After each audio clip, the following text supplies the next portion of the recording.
Bonjour, comment commander et tester gratuitement mon service Dolibar en ligne? Alors là, je m'adresse aux personnes qui connaissent déjà un petit peu le logiciel Dolibar, qui est un ERP CRM, hein, qui sert pour beaucoup d'entreprises pour travailler, pour gérer l'administratif, éditer des factures, des devis, suivre des interventions. Moi, je m'en sers pour ça, principalement pour les interventions et les factures. Donc, je vais vous présenter un petit peu comment commander mon service en ligne et le tester gratuitement pendant un mois. Alors, pourquoi ne pas héberger soi-même Dolibar? Il y a beaucoup de personnes qui téléchargent Dolibar en ligne, hein, sur le site internet de Dolibar, parce qu'il peut s'installer et fonctionner sur un ordinateur. Mais ce qu'il faut savoir, c'est que ce n'est pas un logiciel classique au sens des logiciels qu'on installe qui sont faits pour fonctionner sur un système, sur Windows, sur macOS, sur Linux. Ce sont des logiciels c'est un logiciel qui fonctionne par ensemble de logiciels. En fait, il faut plusieurs logiciels pour le faire fonctionner. Et c'est pas forcément très simple à héberger soi-même, puisque c'est prévu pour fonctionner sur Internet, à l'aide d'un serveur d'hébergement, comme les services mutualisés qui peut exister. Donc je suppose que la plupart des gens connaissent. Et le problème d'héberger soi-même, c'est qu'on peut perdre les données, même si on pense avoir fait des sauvegardes. Le problème, c'est que est-ce que l'export des données c'est correctement fait et permet de se réimporter et de se restaurer? Si l'ordinateur est volé, est-ce que les sauvegardes sont bien distantes, etc. Et voilà. Et en cas de problème de fonctionnement, bah, il n'y a personne pour aider. Et c'est vrai que la plupart des personnes qui développent Dolibar, qui sont compétents pour aider, ne fonctionnent pas sous Windows, par exemple, et c'est plus difficile pour dépanner. D'où l'idée d'avoir un Dolibar en ligne, voilà, qui est fonctionnel en permanence et qui est géré par des personnes qui savent maîtriser les systèmes d'hébergement. Donc, bah, il suffit d'aller voir sur les forums. Là, je vais le montrer sur le forum d'Olibar, voir un peu à quoi les gens sont confrontés, hein. Là, je vais mettre un lien au hasard. Donc voilà, alors là, moi, alors, ça faut savoir que moi je suis à peu près tout le temps connecté sur le forum d'Olibar, donc je suis les messages, je réponds quand je peux. Des fois, ça m'arrive de répondre pas exactement comme il faut parce que c'est difficile d'obtenir des informations des gens qui ont des problèmes. Donc les problèmes, c'est sur l'installation, sur le maintien de Dolibar. Voilà, il y en a un qui est voilà, erreur HTTP 500. La plupart des gens normaux savent pas ce que ça veut dire. Donc voilà, ça demande des compétences de maintenir en fonctionnement. Voilà, des travaux planifiés qui fonctionnent pas. Liste des pilotes DB vide. Voilà, donc il y a plein de problèmes qui peuvent arriver et c'est pour ça que je pense qu'au bout d'un moment alors au départ c'est bien, on teste Dolibar, on teste pour soi, on voit que c'est la bonne solution, mais quand on pense qu'on va l'utiliser plus longtemps, donc c'est là qu'on fait appel à des experts. Donc moi je m'appelle Christophe et je fais de l'administration système depuis très très longtemps, donc ça veut dire que je m'occupe des hébergements web, alors, pas seulement mais entre autres, hein, et je propose un système d'infogérance. Donc c'est le Dolibar, je le fournis clé en main, il est fourni avec l'hébergement et je fais en sorte qu'il fonctionne. Alors, il ne faut pas me demander des conseils administratifs, c'est-à-dire comment éditer une facture, pourquoi on édite ça comme ça, qu'est-ce qu'il faut faire dans un devis, etc. Ça, c'est pas mon domaine. Moi, je reste dans la technique du logiciel, la technique de fonctionnement. Je ne vais pas dans la fonctionnement métier du logiciel. Donc, je vais pas, faut pas me demander ça à moi. Il faut demander à un comptable, à un juriste, ou dans le forum hein, d'Olibar pour les demandes de renseignements, on va dire, administratifs. Et voilà, donc je vais revenir sur mon site internet, là, que je mettrai le lien dans la description. Donc mon site internet c'est libremaster.com et dans le menu en haut on peut cliquer sur ici Dolibar en ligne pour pouvoir ou là donc il y a une page web dans laquelle je présente le service. Donc on va regarder un petit peu ce que je propose. Alors c'est assez long, voilà, c'est pour que je puisse vérifier que les gens soient motivés à tout lire et que voilà, que j'ai pas des touristes qui vont me demander un hébergement. Pour les gens sérieux, on va dire, hein, qui cherchent quelqu'un de sérieux aussi pour l'hébergement. Donc voilà, moi ça fait longtemps que je fais ça, les hébergements, donc du coup c'est pour ça que j'ai marqué senior, c'est parce que voilà, ça fait un moment que j'ai commencé quand même. Donc voilà, les problèmes qui peuvent arriver et qui sont arrivés, c'est pas des trucs en l'air, voilà, c'est des problèmes dans les data centers. Alors ça peut arriver à la maison aussi, hein. Donc un incendie, donc là c'est arrivé par le passé, des personnes ont perdu leurs données parce qu'il n'y avait pas de sauvegarde distante. C'est-à-dire distante, c'est un autre endroit que là où il y a du feu. D'autres, alors ça c'est des personnes qui ont reçu une demande de rançon sur le logiciel, sur Dolibar, sur la base de données de Dolibar, qui avait été verrouillée par des pirates et s'était installée sur un ordinateur du type macOS. Et les données avaient été partiellement, même totalement effacées, sauf que heureusement il y avait des sauvegardes partielles, on va dire, et on a pu quand même récupérer quelques données. Mais autrement, sinon il n'y avait plus rien. Et donc après, il faut que ça fonctionne, il faut que ce soit un minimum réactif. Donc moi je m'arrange pour voilà, que ce soit réactif, que ça fonctionne. Je suis compétent, donc l'idée c'est que quand vous posez une question sur l'hébergement, c'est pas quelqu'un qui connaît rien qui va répondre. Je vais essayer de mettre le niveau assez haut si possible. Voilà, j'ai des petits conseils pour éviter d'envoyer les factures dans les spams des personnes. J'essaie en sorte que ça fonctionne toujours et il n'y a pas de crainte, de problème au mauvais moment, le lundi par exemple, où on a essayé de faire des mises à jour pendant le week-end, ça marche toujours pas le dimanche soir. Je mets l'accent sur les sauvegardes. Donc voilà, c'est une réelle photo, hein, c'est pas une photo truquée, c'est la réelle photo du réel endroit où sont stockées les données. Alors c'est pas forcément ce matériel-là spécifique dans cette pièce, mais c'est un bunker, donc voilà, il y a des sauvegardes de secours qui sont stockées ici. Donc je fais une sauvegarde par nuit dans cet endroit. Alors il y a une sauvegarde standard qui est effectuée ailleurs dans un data center très loin en Allemagne. Et en plus, j'ai fait une sauvegarde dans un bunker ici, là, qui est fait toutes les nuits. Et je garde une copie mensuelle et hebdomadaire en plus de la copie journalière. Et tous les lundis, vous pouvez télécharger la copie très facilement à l'aide d'un lien qui arrive par email. L'archive qui est téléchargée est protégée par un mot de passe, donc là je vous le donnerai. Si vous ne l'avez pas, il faut penser à me le demander, parce que des fois ça m'arrive d'oublier de le transmettre. Voilà, j'essaie d'en faire en sorte que ce soit à jour pour que ce soit pas sensible à tout ce qui est piratage à distance, etc. Voilà, c'est comme tout logiciel, hein, c'est sensible et on essaye de faire au mieux pour que ça fonctionne. Donc j'ai le statut de l'association Dolibar m'a attribué le statut de partenaire préféré. Alors je ne suis pas le seul partenaire préféré, il y en a quelques dizaines.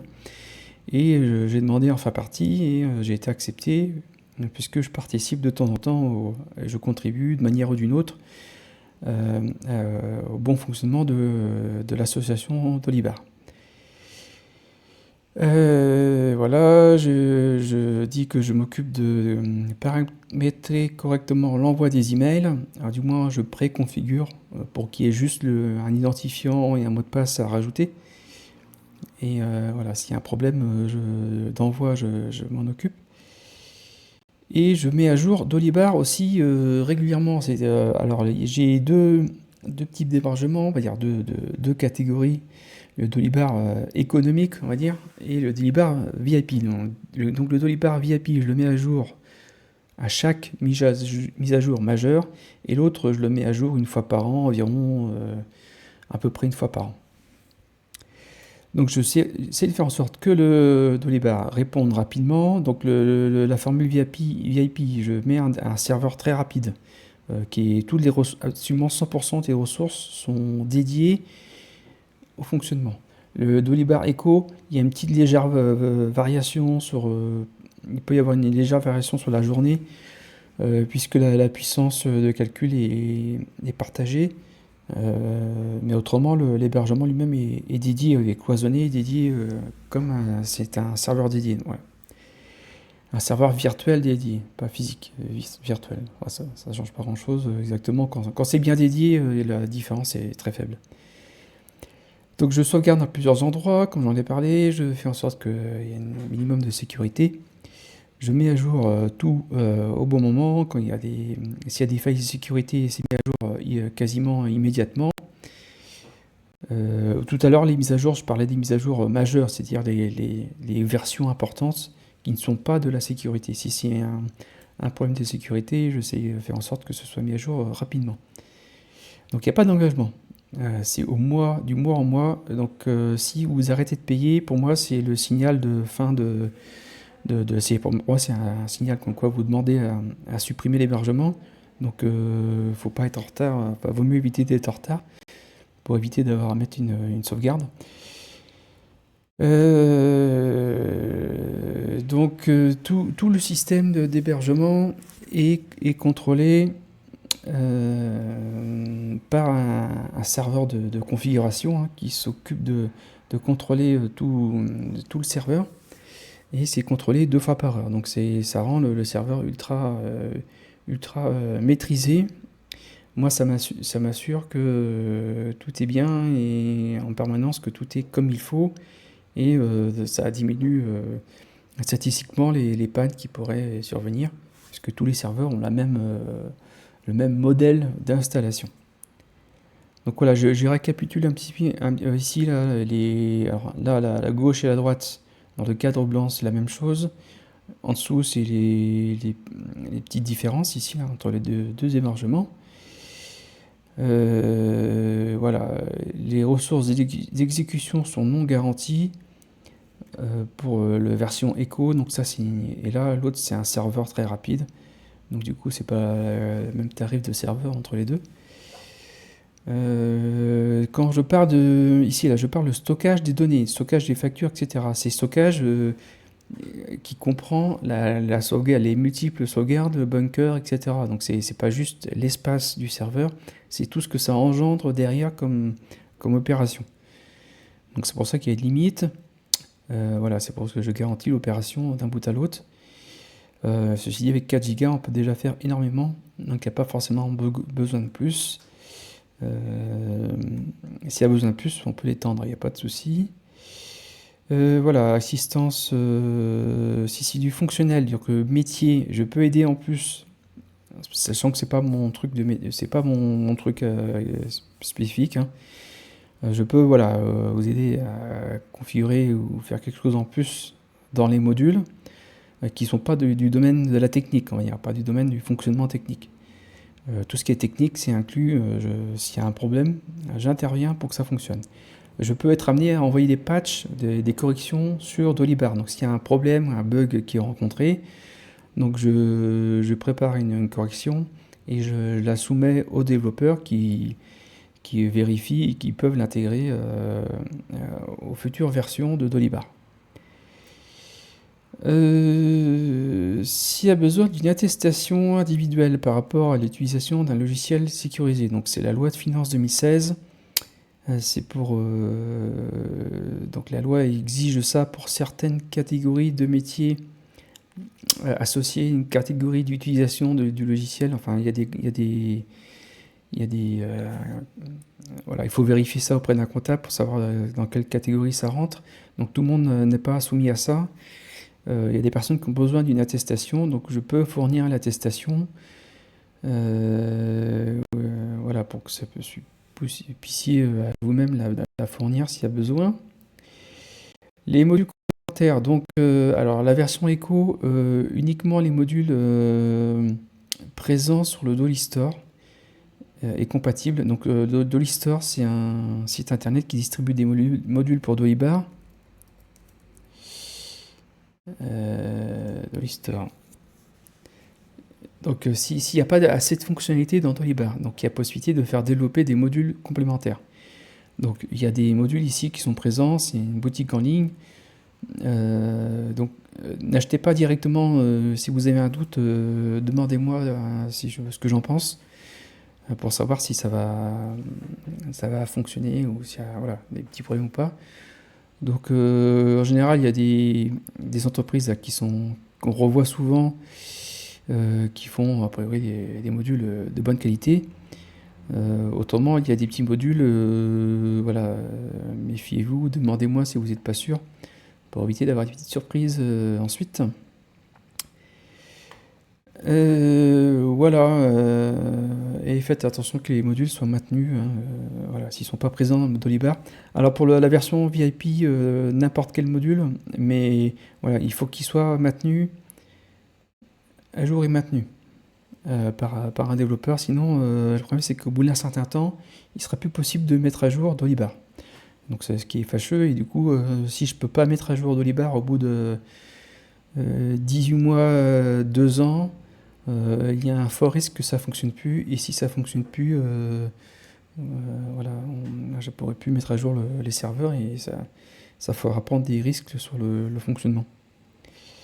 Donc pour tester mon hébergement, donc uniquement si vous avez l'intention de tester, parce que en fait, comme vous l'avez remarqué, c'est un hébergement dédié, donc le test il est dédié aussi.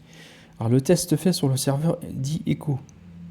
Voilà. Si vous voulez prendre celui-là, le VIP, on peut upgrader de Echo à VIP, mais on peut pas revenir dans l'autre sens sans tout réinstaller. Donc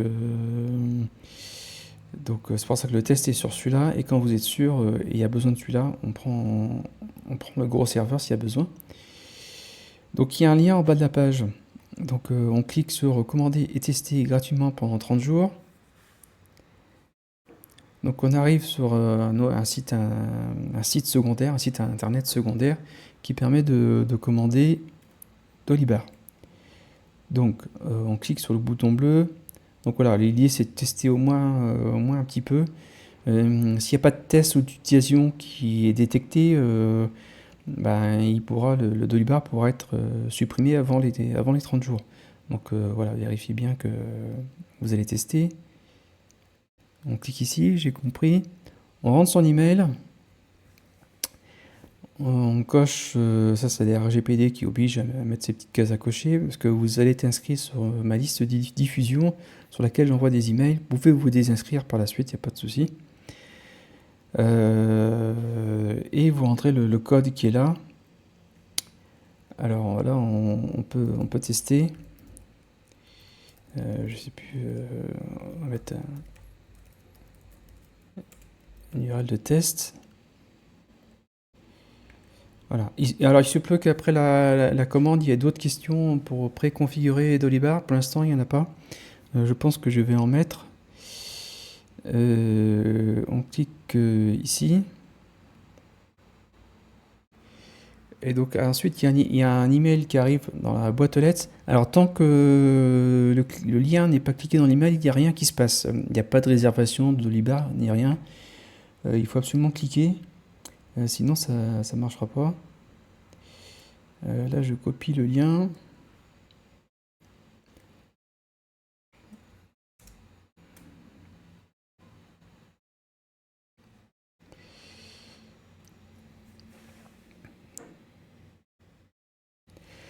Juste après le clic, il faut...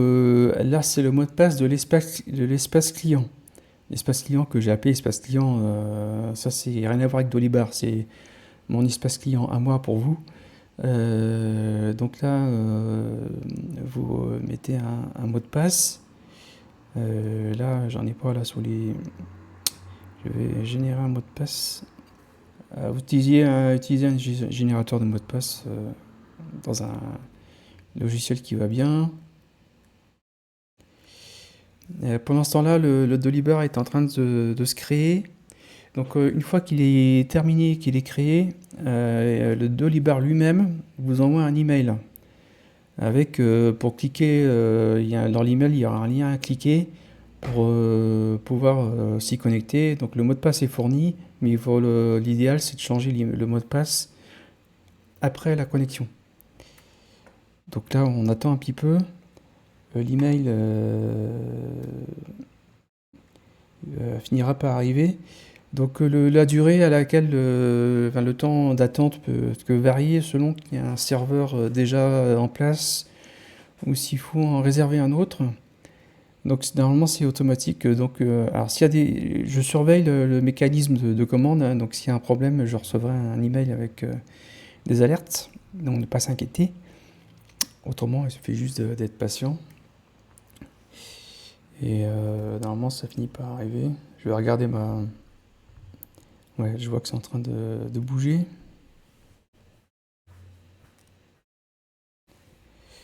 Je suis en train de me connecter à la surveillance.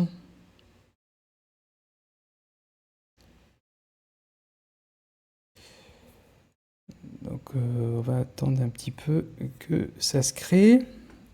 Et puis je vous reprends juste après. Donc après quelques minutes, vous recevez un email avec un lien contenant le lien vers le Dolibar, ainsi que l'identifiant et le mot de passe. Donc là, je récupère le lien dans l'email.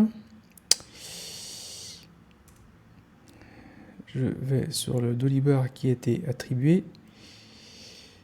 Alors, hop. Ensuite, je mets l'identifiant, le mot de passe fourni dans l'email et je me connecte au Dolibar.